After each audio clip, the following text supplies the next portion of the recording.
Le plan premier de Dieu, depuis la création, a été celui dans lequel l'homme retournera vivre avec lui.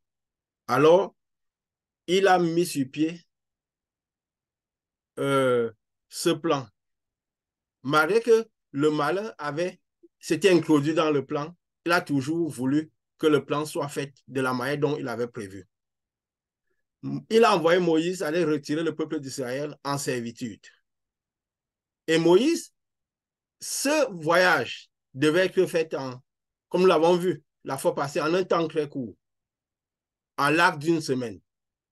Mais cela a pris 40 ans. Mais le plan premier de Dieu était celui dans lequel les choses se passeraient comme Dieu a prévu. De la même manière que quand nous faisons une œuvre pour Dieu, nous marchons à la suite pour pour retrouver Dieu. Donc nous devons toujours penser au plan premier de Dieu, de comment Dieu avait prévu les choses. Il avait dit à Moïse, tu iras dire à Pharaon, vous ferez 3 jours de marche pour venir offrir des sacrifices. Mais nous voyons que ils ont fait 3 mois de marche. Et après, ils ont aussi fait 3 mois de marche, ce qui symbolisait aussi, comme nous avions dit, les 3 ans que Jésus a fait de son ministère, de quand Dieu est venu le visiter, de la même manière que Dieu avait visité Moïse pour l'envoyer au, au peuple d'Israël. Il est venu, il est descendu sur Jésus quand Jésus a reçu le Saint-Esprit, la puissance de Dieu qui venait d'en haut. Il a mis 3 ans pour aller au sacrifice. Nous voyons que comme Paul avait eu la conscience que un jour c'est comme 1000 ans, un an c'est comme 1000 jours. Donc nous voyons que les 3 mois qu'ils ont mis de l'Égypte au lieu du sacrifice, au mont Sinaï, correspondent plus ou moins aux 3 ans que Jésus a mis et aux 3 jours dont Dieu parlait. Et nous voyons que, comme Dieu avait dit, ça devait se faire en 3 jours. Et après, justement, Jésus a fait, nous avons mis plusieurs exemples, parmi lesquels Jésus a mis 3 jours dans le séjour des morts. Comme nous avons dit, le séjour des morts, c'est un lieu qui est dans le monde des ténèbres, où tous ceux qui meurent sans Christ sont là en attente. Pendant que le Saint d'Abraham est dans le ciel. C'est un lieu dans le ciel où tous ceux qui meurent en Christ attendent dans le ciel pour recevoir les robes blanches. Alors, tous ceux qui sont dans le séjour des morts, beaucoup, Jésus a fait 3 jours là. Nous avons vu qu'il est allé leur prêcher. Il est allé leur prêcher. Et il est allé leur prêcher. Donc, les 3 jours correspondent plus ou moins. Nous voyons les 3 jours, plus 3 jours qu'il a fait là, ça fait environ 6 jours. Ça fait environ 6 jours. Donc, à la porte pratiquement du royaume des cieux. Parce que c'était, en ce moment, le Saint-Esprit était prêt, parce qu'il avait créé le passage pour que ça descende sur les personnes. Donc, nous avons mis plusieurs exemples qui correspondaient plus ou moins au temps que Dieu avait prévu pour que le peuple d'Israël quitte de l'Égypte jusqu'à la terre promise. Et nous avons vu aussi par l'exemple que nous avons donné de cette dame, selon le message que Dieu nous avait aussi donné, du temps où ça a pris pour passer de la zone de servitude où elle était, dans l'Égypte spirituelle, à recevoir le Saint-Esprit, qui est la vie après le Jourdain, la vie dans un lieu où le lait et le miel coulent. Dans un lieu où le lait et le miel coulent. Mais qu'est-ce que nous remarquons? Nous n'allons pas retourner sur toute la réunion que nous avons fait la fois passée. Mais nous remarquons que Dieu, dans le peuple, le but de Dieu, c'était lequel? Sortir de l'Égypte vite, arriver à la terre promise très vite, dans un temps très court. Dieu n'avait pas dit que cela se ferait parce que les gens seraient parfaits. Parce qu'elle est partie chercher le peuple d'Israël en Égypte, ils n'étaient pas parfaits. C'est des gens qui étaient sous la servitude, ils criaient, ils avaient juste reconnu, ils avaient juste crié à Dieu, on a besoin de ces délivrances. Ils avaient compris qu'ils avaient besoin d'être délivrés. Alors Dieu a envoyé son conducteur pour aller les chercher. Dieu n'a pas regardé est-ce qu'ils étaient parfaits ou pas. Parce que nous avons dit aussi la fois passée que les conditions dans lesquelles les personnes doivent être pour pouvoir être... Parce que le conducteur doit reconnaître le bon peuple à qui Dieu l'envoie. Donc les personnes doivent avoir à l'esprit de sortir de la terre de l'Égypte en hâte. Et surtout, en sortant de l'Égypte, ils doivent avoir à l'esprit le Fils de l'homme, le Fils de Dieu. donc recevoir le Saint-Esprit, la terre promise, déjà dès le départ. C'est pourquoi Dieu avait dit à Moïse, le premier jour et le septième jour, ils ne feront aucune œuvre. Donc, ils se comporteront le premier jour comme s'ils étaient déjà dans le septième jour, avec dans l'esprit le septième jour. Donc, le lieu, la terre promise, le lieu où on se repose de ses œuvres. C'est pourquoi il avait mis tout le sang et tout. Nous avons dit un peu tout ce qui tourne tout autour. Et nous remarquons que Dieu a donné beaucoup de directives. Quand ils sont arrivés au mont Sinaï, Dieu a donné beaucoup de règles, parce que le lieu du sacrifice, ils allaient au mont Sinaï pour le sacrifice. Mais arrivant au mont Sinaï, Dieu a donné les tables de l'Alliance, les 10 commandements, ce que nous appelons les 10 commandements. Il a aussi donné par la suite beaucoup de recommandations. Mais Dieu avait prévu ça dès le départ, quand ils sortaient de l'Égypte, parce que s'ils avaient prévu que le voyage devait se faire dans l'arc d'une semaine, est-ce qu'il aurait eu besoin de donner tous ces jours? Il disait, arriver au Saint-Esprit, c'est le lieu où la mentalité serait transformée. On recevrait du ciel. On vivrait avec Dieu. Le lait et le miel coulera. Mais Dieu a dû donner les lois. Commencer par donner beaucoup de lois. Quand ils sont... Mais qu'est-ce qui s'est passé déjà dans l'arc du moment où ils sortent de la terre promise de l'Égypte jusqu'au moment du sacrifice? Il y a eu beaucoup de rébellions. Il y a eu beaucoup de choses qui n'allaient pas. Alors Dieu a dû redessiner des plans pour qu'ils puissent cheminer. Et il avait même dit, il a donné beaucoup de règles. Il avait dit, ces règles que je vous donne aujourd'hui, quand vous arriverez dans ce lieu, vous ne vous comporterez plus de la même manière. Il a donné les 10 commandements. Il a donné beaucoup de règles que nous pouvons voir dans Deutéronome, comment les gens devaient vivre, comment le peuple devait vivre. Il a donné beaucoup de règles. Mais il avait dit, les choses que vous donne maintenant là, vous ne ferez plus de la même manière quand vous arriverez dans ce lieu. Quand vous arriverez dans ce lieu. Le but principal, c'est arriver, traverser le Jourdain. Comme nous avons dit, si nous n'avons pas traversé le Jourdain, et si les gens qui nous suivent n'ont pas traversé le Jourdain, nous n'avons rien fait. Tout est vain. Dieu a donné ces règles, pourquoi? Pour que le peuple puisse vivre bien dans la traversée, dans le moment où il cheminerait dans le désert. Mais seulement, quand ils ont traversé même le Jourdain, quand Josué a dû faire traverser le Jourdain, ils ont eu beaucoup de luttes en chemin. Ils ont eu beaucoup de luttes en chemin. Après le Jourdain même, ils ont dû lutter contre beaucoup de peuples. Quand ils sont sortis déjà de la terre promise, de l'Égypte, Dieu n'a pas voulu les faire passer par les Philistins, chez les Philistins, qui était le chemin le plus court. Il a dit, sortez de l'Égypte. S'ils passent par les Philistins, ils verront la guerre et peut-être qu'ils désireront retourner en Égypte. Donc le plan premier de Dieu, ce n'était pas pour que son peuple soit soumis à faire les batailles, à faire la guerre. Pourquoi? Parce que j'ai vu un passage dans 1 Samuel 2, verset 9, où il dit, Dieu gardera les pas de ses bien-aimés, mais les méchants seront anéantis dans les ténèbres, car l'homme ne triomphera point par la force. Dieu avait prévu que l'homme ne triomphe pas par la force. Pourquoi au moment d'abord, il a dit finalement à Moïse, parce que Josué n'avait pas appelé, il a dit à Moïse, fais une armée. Alors que quand il sortait de l'Égypte, Dieu n'avait pas prévu qu'il mène des combats en route, en chemin. Et même que quand ils arrivaient dans la terre promise, ils doivent mener des combats. Ce n'était pas dans l'idée de Dieu qu'ils mènent des combats. Pourquoi est-ce qu'ils ont dû faire beaucoup de combats? Quand ils sont sortis de l'Égypte, d'abord, la manière dont Dieu a ouvert la mer Rouge, c'était impressionnant. C'est que la manière dont Dieu a libéré son peuple et tous la puissance qu'il a manifestée en Égypte, quand ils avançaient déjà, les peuples déjà avaient compris ce que le peuple de Dieu d'Israël avait fait. Donc, ils tremblaient déjà. Le but, c'est que quand le peuple devait arriver, quand le peuple d'Israël devait arriver dans le Jourdain, que tous ces peuples-là gardent à l'esprit tout ce qui s'est passé en Égypte, toute la puissance que Dieu a manifestée, pour qu'ils n'aient pas besoin de combattre pour dominer la zone, mais que tous viennent se soumettre à eux, viennent se soumettre au peuple d'Israël. Mais pourquoi Dieu a dû créer une armée? Déjà, ils ont Ils ont eu peur, oui, c'est vrai. Après, ils ont commencé par faire des rébellions. Et des rébellions qui ont commencé par... C'est après qu'ils ont fait des rébellions, ils ont demandé la notice, ils ont fait ceci. Dieu voulait déjà consumer une partie de son peuple. Après, ils ont dû trouver les Amalécites. Parce que la rébellion pousse les adversaires à résister. La rébellion pousse, fortifie le diable. Donne au diable la possibilité de se manifester. Alors que quand on est fixé à Dieu, Dieu avait prévu que l'ange devait guider le peuple.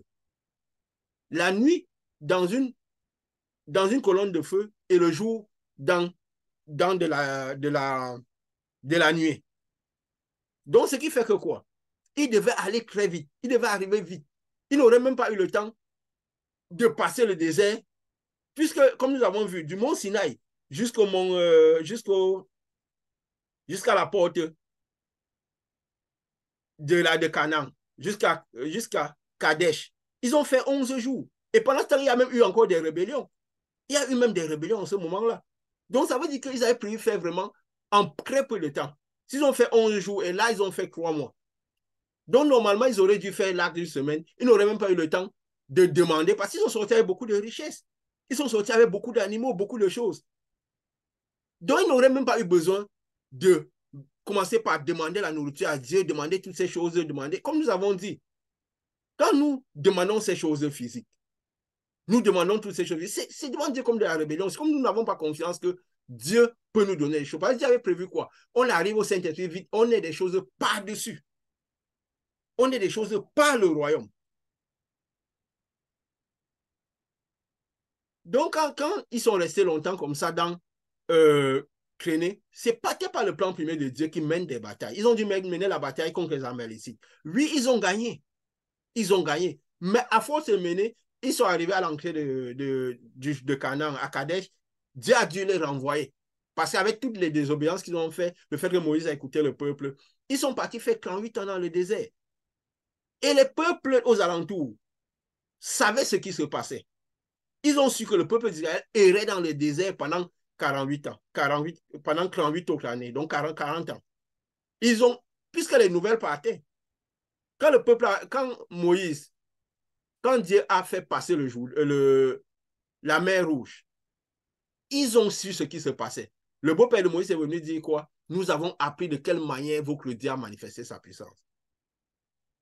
Mais comme nous avons dit, c'était toujours le malin qui l'a envoyé pour incliner le cœur du conducteur.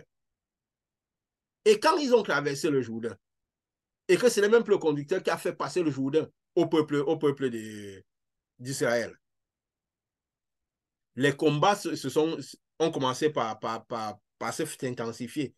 Même pour traverser, pour le premier mur qui s'est dressé devant eux, le mur de Jéricho.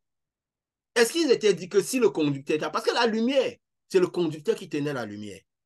Mais comme le conducteur était dehors, il fallait faire... Parfois, il suffisait que le conducteur lève les mains, même quand il combattait, le peuple gagnait. Mais comme le conducteur n'était plus là, ils ont dû tourner le mur de Jéricho pendant 7 jours. Donc, ils ont commencé par faire quoi? Des choses pour invoquer la lumière de Dieu. Pour que la lumière de Dieu se manifeste.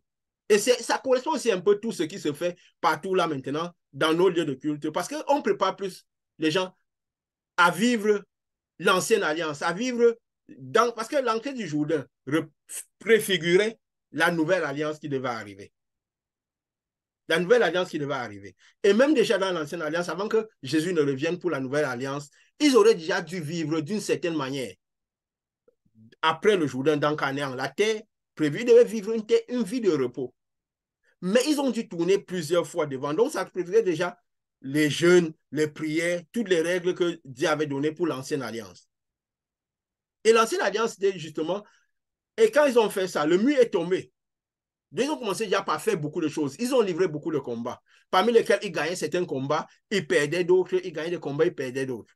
Et ça fait, et Josué a eu cette conscience. C'est pourquoi il avait refusé. Il avait dit, quand il voulait prendre Josué pour faire de Josué le roi, le conducteur, il a dit non, je ne serai pas votre conducteur.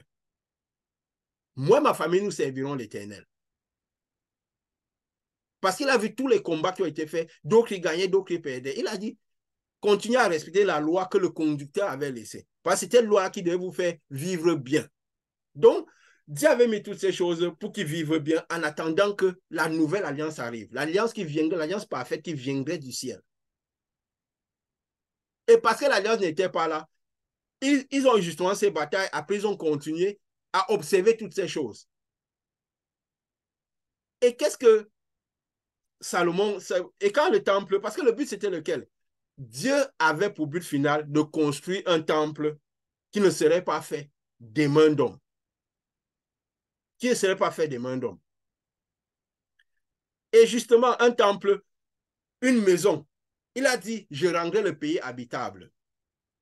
Donc, ce pays, c'est quoi prévu par quoi? Par notre corps, pour que nous puissions vivre dans notre corps. Parce qu'en Égypte, le peuple été en Égypte, les gens n'arrivaient pas à vivre en eux. La servitude, les souffrances et douleurs. Ils voulaient que nous puissions vivre avec... Son but, c'était quoi? Venir vivre à l'intérieur de nous. Et même quand Salomon a construit le temple, il a construit le temple après.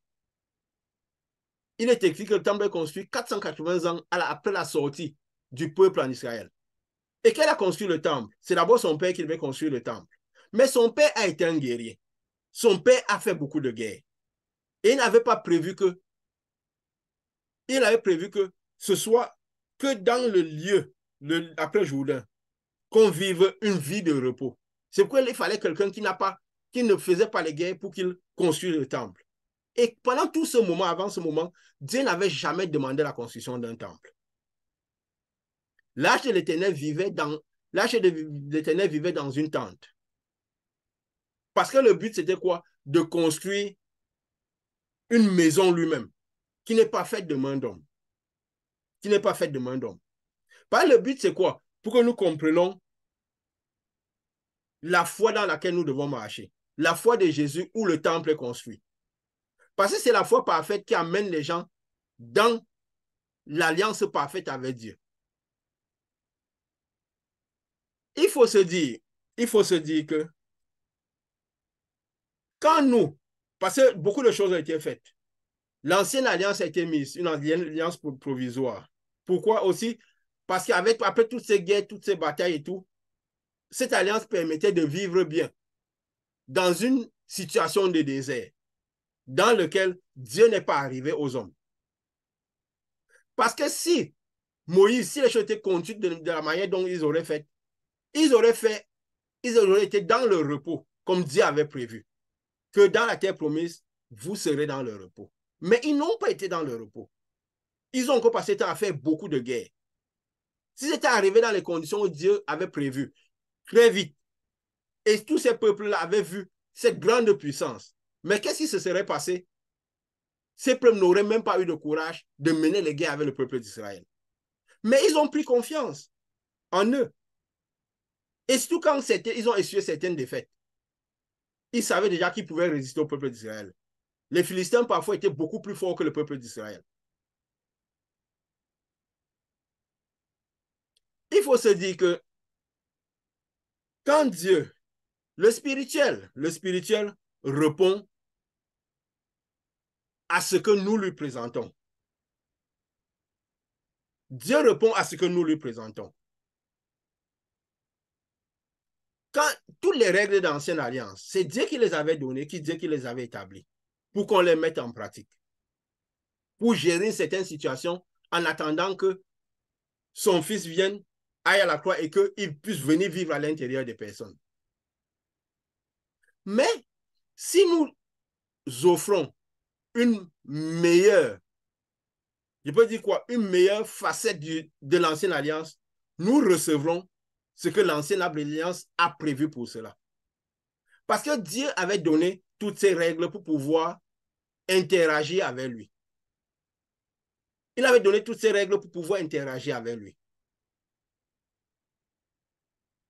Et en faisant toutes ces règles, ça permettait à Dieu de se rapprocher d'eux. Et il pouvait jouir de tout ce que l'ancienne alliance avait prévu. L'ancienne avait demandé de faire beaucoup de jeûnes, beaucoup de prières, beaucoup de choses. Et il faisait justement cela pour pouvoir avoir un confort, un certain confort. Parce que quand nous enseignons parfois, on peut se dire, que voilà, il ne faudrait pas ceci, nous sommes contre tous ces temps, nous sommes contre... Non, nous sommes juste en train de montrer la vérité. Ce Dieu qui est finalement arrivé à l'intérieur des personnes, afin que l'homme ne triomphe plus par toutes ces choses, par la force, par un excès d'efforts, parce qu'il était prévu que dans ce lieu, l'homme se reposerait de ses efforts. Comme il a dit, il gardera les pas de ses bien-aimés, de ceux qui l'auront reçu. Mais les méchants seront anéantis dans les ténèbres, car l'homme ne triomphera point par la force. Dieu avait prévu que l'homme ne triomphe plus par la force. Dieu avait prévu que l'homme ne triomphe plus par la force. Dieu avait donné des promesses. Il avait dit, quand vous ferez ces choses, vous obtiendrez. Nous voyons parfois ce qui se passe dans les temples qui ont été construits. Et nous l'avons illustré aussi avec ce que nous avons vu la fois passée, quand Jésus est entré dans ce temple où il y avait beaucoup de malades, beaucoup de boiteux, les lépreux et tout. Il faisait justement toutes ces choses. Et parfois, ils arrivaient à recevoir des choses. Il faut se dire, quand le Saint-Esprit approche sur les personnes, déjà quand les personnes, quand Dieu veut, beaucoup de ces personnes qui ont érigé ces temples, ils ont eu ou un certain appel de Dieu, à des niveaux différents, mais ils ont eu un certain appel de Dieu. Parce que quand vous remarquez, et vous-même, on a parlé un peu des fois, tous ceux qui ont écrit, parfois, c'est des gens qui ont parfois laissé parfois leur travail pour partir ouvrir ces temples. Ils ont fait beaucoup de sacrifices. Parce que quand Dieu commence par appeler quelqu'un, même déjà guider quelqu'un vers une personne qui a le Saint-Esprit, il faut se dire que le diable, quand l'esprit s'approche des personnes, Satan va essayer déjà de faire quelque chose dès la base. Beaucoup de ces personnes ont parfois laissé leur travail. Mais parfois, qu'est-ce qui se passe? Parfois, ils sont là dans un système de ces temples-là. Alors, parfois, ils sont recrutés dès la base. Mais beaucoup de ces conducteurs,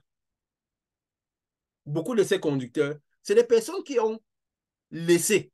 Je veux dire, beaucoup de gens sont responsables de ces temples. Ils ont fait, c'est des gens qu'ils avaient à l'esprit qui s'approchaient d'eux. Vous allez comprendre pourquoi. Parfois, beaucoup de choses sont faites. Bon, ils réussissent à obtenir quand même des choses avec tout ce qui se fait. Quand nous avions parlé la fois passée de la discipline de miséricorde que Dieu a mis dans le temple, il faut aussi se dire, ces personnes, c'est des gens qui sont là quand ils amènent les gens à faire tous ces jeûnes, toutes ces prières, toutes ces choses. Parfois, nous avions parlé de ces eaux qui étaient secouées par l'ange. Quand l'esprit parfois s'approche des personnes et qu'ils se comportent toujours comme si, dans le système de la Sainte Alliance qui était mise, comme si l'esprit était à l'extérieur d'eux. Alors Dieu se comportera, parce que nous avions dit même dans nos anciennes réunions, si nous nous comportons comme si Dieu était à l'extérieur de nous, il se comportera comme étant à l'extérieur de nous. Et parfois, ces personnes-là, même s'ils ont reçu le Saint-Esprit, parfois certains parmi ont vraiment reçu le Saint-Esprit, ont eu une grande envie de faire des choses pour Dieu. Mais parfois, qu'est-ce qui se passe? Ils ont commencé par ce qu'ils ont trouvé. Et parfois, il faut écouter cette petite voix que Dieu parle. Et la plupart des temps, parfois, sortent de ces temples pour aller construire d'autres temples. Alors peut-être que Dieu, parfois, leur dit de sortir de tout le système. Mais, comme le diable, parfois, trompe les personnes, alors on reste parfois dans le même système, à marcher par les mêmes choses. Et du coup, le message est parfois déjà dévié. Parfois, on vit déjà un Dieu à l'extérieur des personnes. Et parfois, qu'est-ce qui se passe? Vous allez remarquer que ces conducteurs, parfois, même quand ils font ces moments de consacration à Dieu, parfois, eux, ils en font même souvent plus. Et c'est parfois pendant ces moments, ces croisades et tout ça, là, qu'on voit souvent parfois la manifestation de Dieu. Mais la plupart des temps, dans les temps normaux, on voit souvent qu'il n'y a pas beaucoup de manifestations. Pourquoi? Parce que quand ils sont dans ce moment, ils font un excès de ces choses. Ça comble la distance qu'il y a entre eux et Dieu. Alors, par moment, leur parole, finit par s'approcher un peu. L'esprit, dont leur parole trouve le chemin de l'esprit. Parce qu'ils ont comblé la distance, leur peuple finit par trouver le chemin de l'esprit. Alors, ces eaux qui donnent, cette parole qui donne, qui la plupart des temps est morte. Parce que quand elle est morte, la manifestation du pouvoir de Dieu n'est pas là. Alors, ces eaux sont secouées par le fait que ces paroles reprennent un peu de vie. Alors, nous voyons que des choses arrivent. Et la présence de Dieu, de Jésus, dans ce temple en ce moment, signifie juste une chose, que la plupart des temps, Jésus n'y est pas. Parce que si Jésus y était, les miracles, toutes ces vies qui étaient boiteuses, toutes ces choses ces choses que les gens passaient beaucoup d'années avant d'avoir, ces choses se feraient immédiatement et tout le temps. Ça veut dire quoi? Que Jésus n'y est pas. Alors, donc, tout ce qui vise l'Ancienne Alliance, tout ce qui a été établi dans l'Ancienne Alliance ne vise qu'une seule chose, à maintenir Jésus à l'extérieur des personnes. À maintenir Jésus à l'extérieur des personnes. Jésus, l'esprit de Jésus, l'ange et la lumière de l'ange peut par moment être là à l'intérieur. Mais le but, c'est quoi? C'est que Jésus soit à l'intérieur des personnes. Que Jésus soit à l'intérieur des personnes. Et nous voyons justement par ce passage qui avait été dit, quand Jésus est entré dans le temple, nous avons vu que tout était différent. Et justement, quand Jésus entre dans le temple, il veut lui-même, le but final, c'est quoi? C'est rentrer à l'intérieur des personnes. Mais comme il était encore dans le monde, il entrait dans le temple pour donner la directive qui serait qu'une fois il rentrait à l'intérieur des personnes, il devait sortir, qu'ils auraient reçu Jésus à l'intérieur des personnes, rencontré Jésus, il devait marcher. Et comme nous avons dit, on ne peut pas voir Jésus si on n'a pas vu celui qui a vu Jésus. Pourquoi? Parce que celui qui voit Jésus à l'intérieur des personnes, celui qui voit Jésus à l'intérieur des personnes, et cette personne pourra le conduire à Jésus, à recevoir cette lumière. Parce que c'est quoi? C'est juste un système de lumière. Parce que quand Dieu déjà appelle quelqu'un, la personne a une lumière, la personne, pas la miséricorde qui est dans le monde partout, c'est la lumière qui touche un peu les personnes. Et le but, c'est quoi? C'est pouvoir conduire ces personnes à quelqu'un qui a déjà la correspondance de cette lumière à l'intérieur. Et de la lumière de cette personne, essaiera de mener la personne pour avoir la correspondance avec la grande lumière qui est Jésus qui viendra rester à l'intérieur de la personne. Donc, nous devons comprendre que quand nous faisons toutes ces choses de l'Ancienne Alliance, oui, bien sûr, nous recevrons ce que l'Ancienne Alliance a prévu pour cela. Quand nous le ferons au mieux, nous donnerons le maximum de l'Ancienne Alliance. Nous pourrons par moment avoir des choses que l'Ancienne Alliance a prévues pour cela. Mais l'Ancienne Alliance n'a pas prévu le Saint-Esprit. Dans l'Ancienne Alliance, la maison, Dieu n'a pas encore construit la maison. Alors, si nous marchons par la Nouvelle Alliance, nous aurons aussi ce que la Nouvelle Alliance a prévu pour cela. Ça veut dire quoi? Le Saint-Esprit. Parce que la richesse de la Nouvelle Alliance, c'est le Saint-Esprit, Dieu qui vient vivre à l'intérieur des personnes. Et les choses sont données par-dessus. Or, dans l'Ancienne Alliance, les choses sont données à travers l'ange qui marche devant le peuple. À travers l'ange qui marche devant le peuple. Les choses ne sont pas données par-dessus. Donc, quand nous restons dans le système d'Ancienne Alliance, directement, nous sommes... C'est un peu comme si nous faisons un aveu que nous ne voulons pas les bénédictions de la Nouvelle Alliance. Et la bénédiction principale de la Nouvelle Alliance, c'est laquelle? Que la maison est construite, le pays est habitable de l'intérieur. Et nous avons les choses par-dessus. Et nous allons expliquer aussi un peu quelque chose au mont Sinaï, que Dieu avait donné les 10 commandements. Est-ce que Dieu avait prévu? Parce qu'ils étaient partis au mont Sinaï pour faire le sacrifice. Ils n'étaient pas partis pour recevoir toutes ces recommandations de Dieu. Parce que Dieu n'avait pas prévu qu'ils vivraient par tout cela. Dieu a dû donner les recommandations. Pourquoi? À cause du fait qu'il a dit, ces personnes qui font beaucoup de désobéissance et tout, ils ont besoin d'être conduits. Parce qu'ils arrivaient dans le lieu de repos, ils n'auraient pas besoin de faire des guerres. Ils n'auraient pas besoin de combattre. Ils vivraient une vie de paix, une vie de tranquillité, en attendant la nouvelle alliance. Pourquoi? Parce que Dieu qui cheminera avec eux, la puissance de Dieu se manifesterait naturellement. Et les peuples toujours alentour auraient peur. De la même manière que quand nous recevons Dieu à l'intérieur de nous, nous ne marchons plus par la force. Nous ne triomphons pas par la force, par l'excès des efforts, par l'excès des jeûnes de prière. Nous vivons une vie une vie d'alliance avec Dieu. Dieu avait dit les vrais adorateurs sont ceux qui adoreront en esprit et en vérité. Nous commençons une vie par l'esprit. Et c'est par la lumière que nous recevons, qui découvre les ténèbres, que nous conquérons des choses. Que nous conquérons des choses. Nous pouvons voir même notre marche, nous ici présents, dans nos travaux que nous faisons. Nous n'avons pas dû faire, quand Dieu nous a conduits dans cette mission, nous n'avons pas dû faire un excès de recherche pour avoir ce que nous avons eu. Moi, ce qui me concerne dans mon travail, je ne l'ai pas véritablement cherché. Je peux dire que c'est plus venu à moi. Tout était une conséquence. Parce que le monde spirituel, c'est un monde de conséquences. Toute chose, c'est une conséquence de l'autre. Et comme nous avons souvent dit, tout ce qui nous arrivera sera la conséquence de la lumière que nous avons eue, que nous avons emmagasinée. Parce que cette lumière découvrira les ténèbres pour que nous puissions affairer les choses. Donc nous devons surtout nous présenter. Parce que l'homme ne vivra point par la force.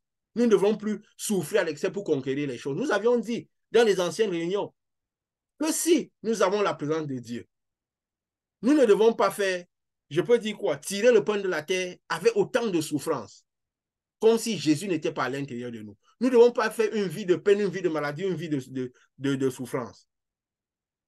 Parce que ça, c'est la preuve que Jésus n'est pas à l'intérieur. Tout doit être la conséquence de la lumière que nous portons. Nous devons juste être présents là où Dieu veut que nous soyons. Il guidera nos pas vers le lieu où coule le lait et le miel. Parce que ce sera lui, de l'intérieur, à nous illuminer nos pas, illuminer notre marche. Comme dans le désert, l'ange était devant pour montrer le chemin, pour que tout se passe très bien. Et quand Dieu m'a donné les 10 commandements au mont, il avait donné les 10 commandements au mont Sinaï, quand ils étaient sortis de l'Égypte. Et il avait été dit après que même ces choses que Dieu donne, dans le futur, vous ne ferez plus des choses de la même manière. Donc, quand vous arriverez dans ce lieu de repos, vous n'aurez plus besoin de faire des choses de la même manière. Bien sûr, le fait que le conducteur était parti et que les choses ne sont pas passées comme Dieu voulait, ils sont entrés dans ce Jourdain, tous sont morts dans le désert, sauf les 2 qui sont entrés avec toute la jeune génération. Les choses ne se sont plus passées comme Dieu avait prévu, dans le plan premier de Dieu. Mais Jésus est venu, Jésus a essayé de faire, Jésus, lui, il a réussi sa mission, il a fait les choses clairement, il a créé le passage.